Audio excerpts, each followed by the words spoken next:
Set করেছে, করে অফিসগুলো থেকে আর একটা পার্সেন্টেজ গ্রহণ করে প্রত্যেকটা নেতার বাড়িতে বিল্ডিং। খোঁজ কি আপনারা রাখেন?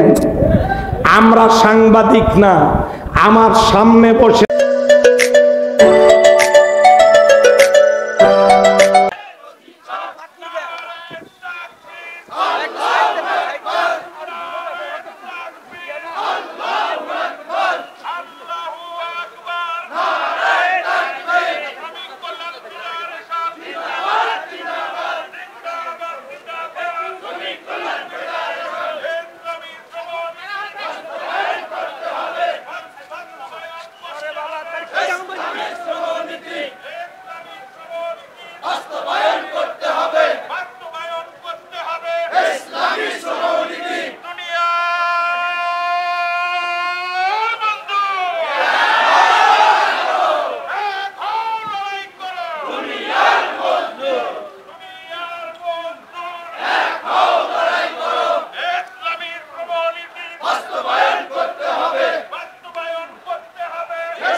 মিছিল ভাঙবেন না, সুন্দরভাবে ঘুরতে দেবেন, সুন্দরভাবে ঘুরতে দেবেন। যে যেখানে আছেন দাঁড়িয়ে যান, দাঁড়িয়ে যান।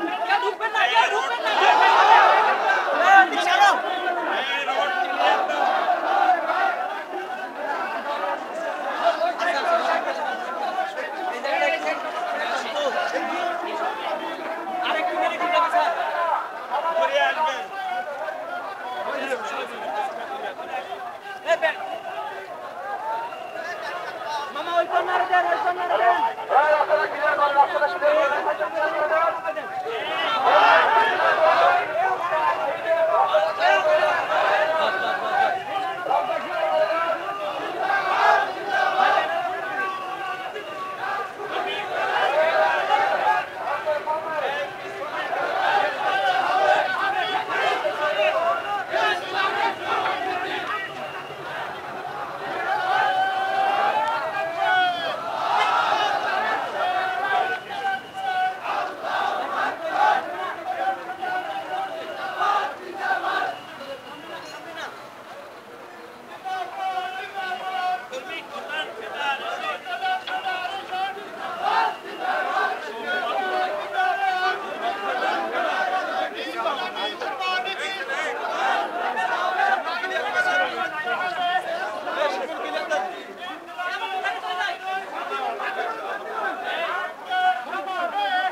বাস্তবায়ন করতে হবে।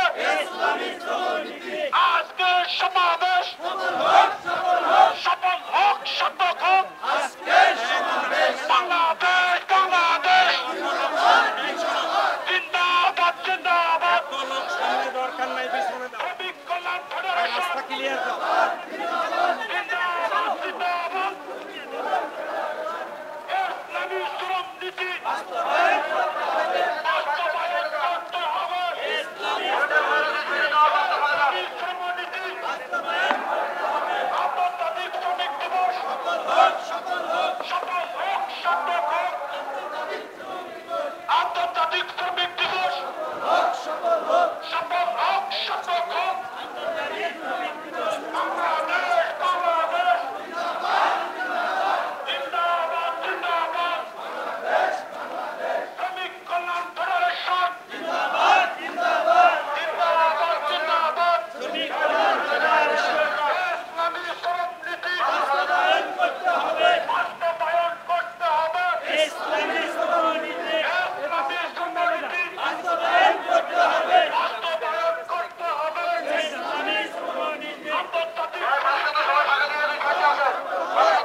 আসসালামু আলাইকুম ওয়া রাহমাতুল্লাহি ওয়া বারাকাতুহু। আলহামদুলিল্লাহি রাব্বিল আলামিন, আসসালাতু ওয়াসসালামু আলা সাইয়্যিদিল মুরসালিন ওয়া আলা আলিহি ওয়া আসহাবিহি আজমাইন। ফাকাদ ক্বালা আল্লাহু তাআলা ইন্নাল্লাহা লা ইউগাইয়িরু মা বিকওমিন হাত্তা ইউগাইয়িরু মা বিআনফুসিহিম। আমানতু বিল্লাহ। আন আবি হুরায়রা রাদিয়াল্লাহু তাআলা আনহু ক্বাল ক্বালা রাসূলুল্লাহ সাল্লাল্লাহু আলাইহি ওয়াসাল্লাম আতুল আজিরা আজরাহু ক্বাবলা আন ইয়াজিফু আরকুহু। রাওয়াহু ইবনে মাসা। বাংলাদেশের শুধু না, গোটা পৃথিবীর জঙ্গল এবং জঞ্জাল উৎপাটন করে এই সৃষ্টি জগৎকে অনিন্দ সুন্দর করে সাজানো, রক্ত ঘামে যারা এই জমিনকে সুন্দর করে সাজাবার জন্য মহান কারিগর হিসেবে দায়িত্ব পালন করেছেন, যাদের অক্লান্ত পরিশ্রমে বিল্ডিং, ব্রিজ, কালভার্ট, ব্যবসা প্রতিষ্ঠান, দোকানপাট, যানবাহন সহ সমাজের প্রতিটি সেক্টর উন্নত হয়েছে, সেই সেক্টর ভিত্তিক অবহেলিত মানুষগুলো যুগের পর যুগ, বছরের পর বছর নির্যাতিত নিপীড়িত জীবন যাপন করেছেন। সে সকল মানুষের মুক্তির জন্য বাংলাদেশে একটি আদর্শ শ্রমিক সংগঠন শ্রমিক কল্যাণ ফেডারেশন প্রতিষ্ঠিত হয়েছিল। কিন্তু দীর্ঘদিন পর্যন্ত এই শ্রমিক কল্যাণ ফেডারেশনকে কাজ করতে দেওয়া হয় না। আমি আমার জীবনের অর্ধ শতাব্দী ধরে এই পীরগঞ্জে আমার বসবাস, কিন্তু শ্রমিক সংগঠনের এত বড় প্রোগ্রাম, এত বড় মিছিল, এত বড় সমাবেশ আমি অর্ধ শতাব্দীতে পীরগঞ্জের জমিনে দেখি না। আজকের হৃদয়ের গভীর কানন থেকে সশ্রদ্ধ অভিনন্দন জানাচ্ছি আজকের এই অনুষ্ঠানের সম্মানিত সভাপতিকে, যিনি তার হৃদয়ের রং তুলিতে পীরগঞ্জ উপজেলা শ্রমিক কল্যাণ ফেডারেশনকে নাড়া দিয়েছেন। শ্রমিক নেতৃবৃন্দকে, এখানে উপস্থিত রয়েছেন শ্রমিক কল্যাণ ফেডারেশনের সুযোগ্য সম্মানিত সভাপতি, সাবেক আমাদের দেশের বিশ্বস্ত সেনাবাহিনী, স্বাধীনতার অতন্ত্র প্রহরী সেনা সদস্য এবং শ্রমিক কল্যাণ ফেডারেশনের সম্মানিত সভাপতি জনাব রুহুল আমিন রঞ্জু সাহেবকে ধন্যবাদ জানাতে চাচ্ছি। ধন্যবাদ জানাতে চাই শ্রমিক সংগঠনের আমার প্রিয় ছোট ভাই, পীরগঞ্জ উপজেলার সংগ্রামী সেক্রেটারি জনাব আরিফুল ইসলাম রাজুকে, উপজেলার টিমকে ধন্যবাদ জানাতে চাই যারা এই সংগঠনকে হৃদয়ের রং তুলিতে সাজিয়েছেন। এই অনুষ্ঠানকে, আমাদের এই অনুষ্ঠানকে আলোকিত করেছেন রংপুর জেলা শ্রমিক কল্যাণ ফেডারেশনের সুযোগ্য সম্মানিত সভাপতি জনাব মোহাম্মদ বেলাল আবিদিন, যার দিক নির্দেশনা এবং যার বাস্তবসম্মত পদক্ষেপ গ্রহণে আজকে গোটা জেলায় শ্রমিক সংগঠন একটি জনতার আন্দোলনে পরিণত হয়ে যাচ্ছে। কেন এই আন্দোলন? কি কারণে এই আন্দোলন? 1886 সালে আমেরিকার শিকাগো শহরে হে মার্কেটে শ্রমিকেরা দৈনিক 8 ঘন্টা কর্মের জন্য সুযোগ চেয়ে যৌক্তিক এবং নৈতিক কিছু দাবি পূরণের জন্য তারা আন্দোলনে নেমেছিলেন।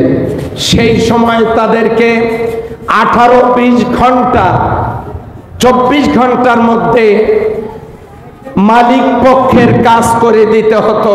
তারা তাদের উপর নির্দয় আচরণ করত, স্বল্প ভাতা মূল্য তাদেরকে দিত। তাদের মৌলিক এবং নৈতিক যৌক্তিক কোনো অধিকার ছিল না, তারা বঞ্চিত ছিল। তারা এই আন্দোলন যখন শুরু করেছে তখন লক্ষ শ্রমিকের এই আন্দোলনে তৎকালীন সরকারের মদতপুষ্ট গুন্ডা বাহিনী এবং সেখানকার পুলিশ বাহিনী তারা নির্বিচারে আমার শ্রমিকদের বুকে গুলি চালিয়েছে। এ মার্কেটের সেই মার্কেট রক্তে রঞ্জিত হয়েছে। এই জন্য এই ঘটনার প্রতিবাদে গোটা পৃথিবীর শ্রমিকেরা আন্দোলনে নেমে যায়। তারই ধারাবাহিকতায় আজ গোটা পৃথিবীর 80টা দেশে এই আন্দোলন চলছে। তারই অংশ হিসাবে আমাদের বাংলাদেশেও চলছে। বাংলাদেশে কেন চলছে? বিগত 53 বছর যারা এই দেশ পরিচালনা করেছেন তারা শ্রমিকদের ন্যায্য অধিকার প্রতিষ্ঠা করা তো দূরে থাক, তারা শ্রমিকদেরকে শুধু ব্যবহার করেছেন, কিন্তু শ্রমিকদের কোনো অধিকার তারা প্রতিষ্ঠিত করেন নাই। আমার দেশে বাড়িতে কাজের জন্য যে কাজের মেয়েদেরকে রাখা হয় তাদের সম্মান দিয়ে ডাকা হয় না, তাদেরকে বুয়া বলা হয়।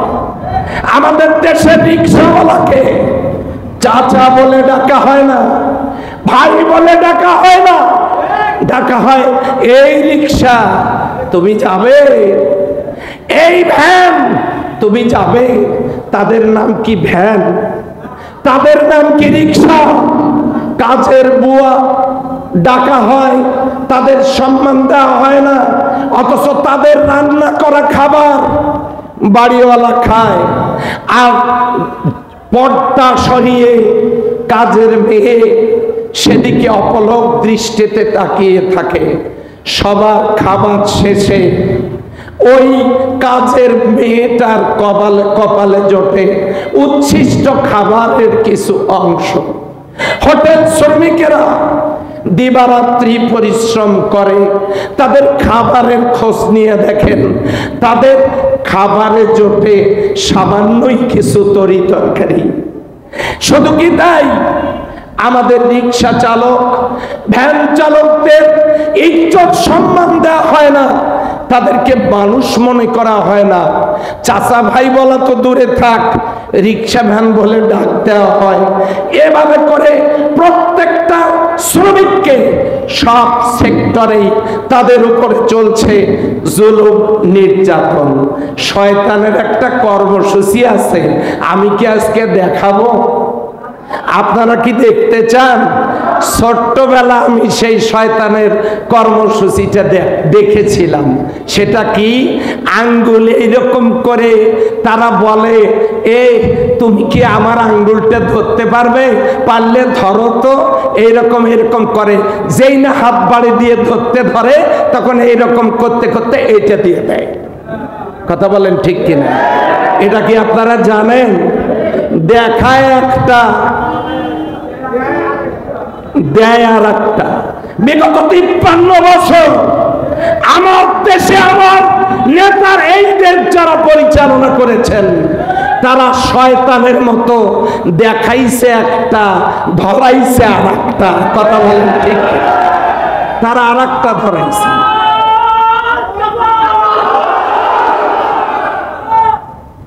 সংগ্রামী শ্রমিক ভাইয়েরা, বড় বড় নেতারা ঢাকায় গিয়ে ওই গার্মেন্টস শ্রমিকদের নিয়ে মিটিং করে, কি বলে, আপনাদের দুঃখে আমার বুকটা ফাইটে যায়, বুক ফাইটে যায়।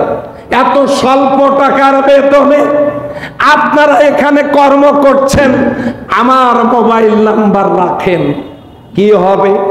বিপদে আপদে আমাকে স্মরণ করবেন। আসলে আমরা স্মরণ করতে চাই কাকে? আমাকে স্মরণ করবেন।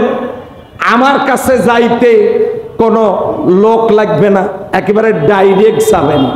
আপনাদের প্রতি আমার আন্তরিকতা উদারতা থাকলো। এরকম কত বক্তব্য যে জনগণ দিয়েছে, আমি জিজ্ঞাসা করতে চাই, এত দরদি যারা কম টাকায় ঢাকায় চাকরি করে, আর আপনারা সেখানে গিয়া শ্রমিকদেরকে মায়া কান্না শোনান। যখন ক্ষমতায় ছিলেন তখন পীরগঞ্জে তো একটা গার্মেন্টস নির্মাণ করতে পারতেন, করেননি কেন? বিগত 53 বছর যারা দেশ চালিয়েছেন তারা তো রাষ্ট্রের টাকায় উন্নয়ন করেছেন, দলের টাকায় নেতা কর্মীদের কর্মসংস্থান, আর আমার দেশের শিক্ষিত বেকার যুবকদের কর্মসংস্থানের জন্য আপনারা কি করেছেন? আমার যাদের উপরে এত জুলুম নির্যাতন করেছেন তারা 64টা জেলায় ইসলামী ব্যাংক কমিউনিটি হাসপাতাল তৈরি করেছে। আমার দেশের বেকার যুবক, শিক্ষিত যুবকেরা সেখানে চাকরি করছে।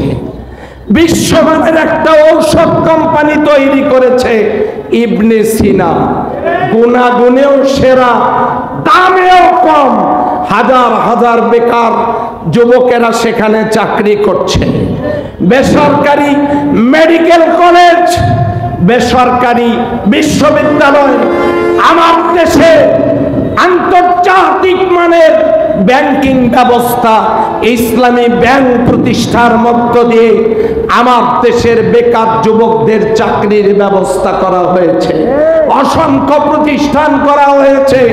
তাহলে নির্যাতিত নিপীড়িত একটা দল যদি ক্লাল সেট করেছে, করে অফিসগুলো থেকে আর একটা পার্সেন্টেজ গ্রহণ করে, প্রত্যেকটা নেতার বাড়িতে বিল্ডিং, খোঁজ কি আপনারা রাখেন?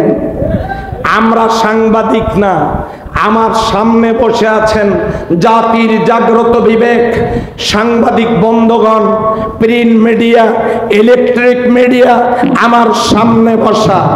গত 5 তারিখ থেকে গত 5 তারিখ থেকে 8 মাসে কে কোথায় কিভাবে চাঁদাবাজি করেছেন সমস্ত আমলনামা তথ্য আমরা সংগ্রহ করেছি। আমাদের বস্তায় প্যাকেট করা আছে, আমাদের দায়িত্বশীলদের কাছে তা আছে। আর কারা কারা তাদেরকে সহযোগিতা করেছেন, ওই নাটক কারা কারা করেছেন, আমরা প্রত্যেকের মুখোশ উন্মোচন করে দেব। শ্রমিক কল্যাণ ফেডারেশন শ্রমিকদের ন্যায্য অধিকার প্রতিষ্ঠার জন্য কাজ করছে। আজকে বলে দিতে চাই, শ্রমিক কল্যাণ ফেডারেশন সমস্ত ট্রেড ইউনিয়নের মাধ্যমে প্রত্যেকটা সেক্টরকে শক্তিশালী করবে। শুধু করবেই না, এই জায়গাগুলো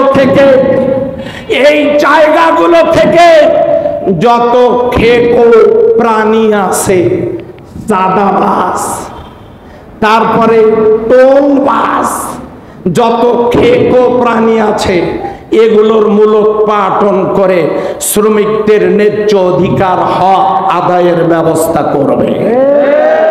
আমি আপনাদেরকে কথা দিচ্ছি, 53 বছর আমার এই দেশটা শোষিত হয়েছে শাসকদের দ্বারা, কিন্তু জনতার ভাগ্যের কোনো পরিবর্তন হয় নাই।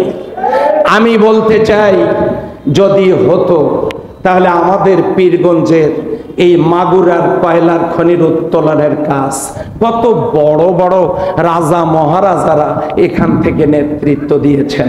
1991 সালে প্রেসিডেন্টের সাথ মরহম তিনি এখান থেকে নির্বাচিত হয়ে প্রেসিডেন্ট হয়েছেন, এখান থেকে নির্বাচিত হয়ে সাবেক প্রধানমন্ত্রী দেশ পরিচালনা করেছেন, এখান থেকে সাবেক স্পিকার, এখান থেকে শাহ মুয়াজ্জিম, অন্যান্য নেতারা এখান থেকে নির্বাচিত হয়েছেন।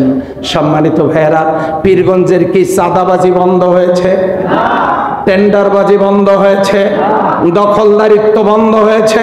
পীরগঞ্জের প্রত্যেকটা শিক্ষা প্রতিষ্ঠান দখল করা হয়েছে নিয়োগ বাণিজ্য করার জন্য। এক একজনে 4টা-5টা করে শিক্ষা প্রতিষ্ঠানের সভাপতি হয়েছেন। আমাদের কাছে সব আমলনামা আছে। সুতরাং যারা একাই নিজেদের ভাগ্য বদলাবার জন্য কয়েকটা শিক্ষা প্রতিষ্ঠানের কমিটির সদস্যের পদ অলংকৃত করেছেন, যারা শ্রমিকদের খান ছড়ানো টাকার চাঁদা গ্রহণ করেন, তাদেরকে দিয়ে কি শ্রমিকদের ভাগ্য উন্নয়ন সম্ভব? আমরা একেবারেই নীরব না, আমরা একেবারেই ঘুমান্ত না, আমরা জেগে আছি। আমাদের কাছেও প্রত্যেকটা সেক্টরে আমাদের খোঁজ নেওয়ার যথার্থ লোক আমরা লাগায় রেখেছি। আমরা জায়গাগুলোতে যাচ্ছি না, সময় হলেই দেখতে পারবেন জায়গা মতো মোলাকাত হবে ইনশাআল্লাহ। এই জন্য আমি সকলের খেদমতে বলতে চাই, আমার দেশে সন্ত্রাস বন্ধ হয় নাই, চাঁদাবাজি বন্ধ হয় নাই, টেন্ডারবাজি বন্ধ হয় নাই, দখলদারিত্ব বন্ধ হয় নাই, খুন খারাপি বন্ধ হয় নাই, আমার দেশে নারী নির্যাতন বন্ধ হয় নাই। শুধু কি তাই, আমার দেশের এই যে খনিজ সম্পদগুলো আছে, এই খনিজ সম্পদগুলো উত্তোলনের কাজে কেউ গুরুত্বপূর্ণ ভূমিকা রাখেনি। আমার পীরগঞ্জে মাগুলার যে কয়লার খনি, রাজা মহারাজারা দেশ শাসন করেছেন, কেউ উত্তোলনের কাজে হাত দেয়নি। দক্ষিণ পূর্ব এশিয়ার সর্ববৃহৎ কয়লার খনি পীরগঞ্জে। 100 বছরের বাংলাদেশের কয়লার চাহিদা পূরণ করার পর এই কয়লা বিদেশে রপ্তানি করা যাবে। এটা যদি উত্তোলনের কাজ শুরু হয়, আমার পীরগঞ্জে কলকারখানা, শিল্প কলকারখানা, শিল্প প্রতিষ্ঠানগুলো এখানে প্রতিষ্ঠিত হবে। পীরগঞ্জ দিয়ে রেল লাইন যাবে, গাইবান্ধার বালাসীঘাট দিয়ে ঢাকায় যাবে, কয়লা চলে যাবে দেশের সর্বত্র। ভেলামারিতে লোহার খনি উত্তোলনের কাজ শুরু হলে আমার পীরগঞ্জের একজন যুবক বেকার থাকতো না।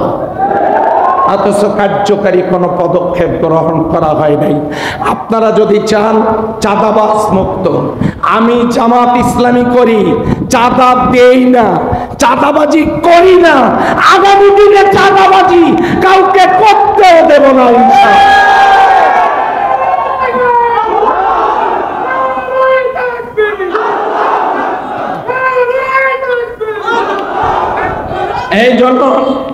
এই জন্য আমি আপনাদেরকে বলতে চাই, যদি আপনারা মনে করেন এই পীরগঞ্জকে জনবান্ধব এবং এই পীরগঞ্জকে মডেল পীরগঞ্জ আমরা বানাবো, এই পীরগঞ্জ এখন বিশ্বে পরিচিত শহীদ আবু সাইদের রক্ত সেনাত জমিন এই পীরগঞ্জ।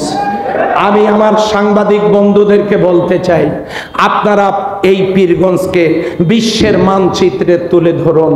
অনেক বড় সম্ভাবনাময় আমাদের এই পীরগঞ্জ। আমরা পীরগঞ্জকে সাজাতে চাই। আমরা 53 বছর সবাইকে দেখেছি, আমরা সবাইকে দেখেছি, কথা বলেন ঠিক কিনা?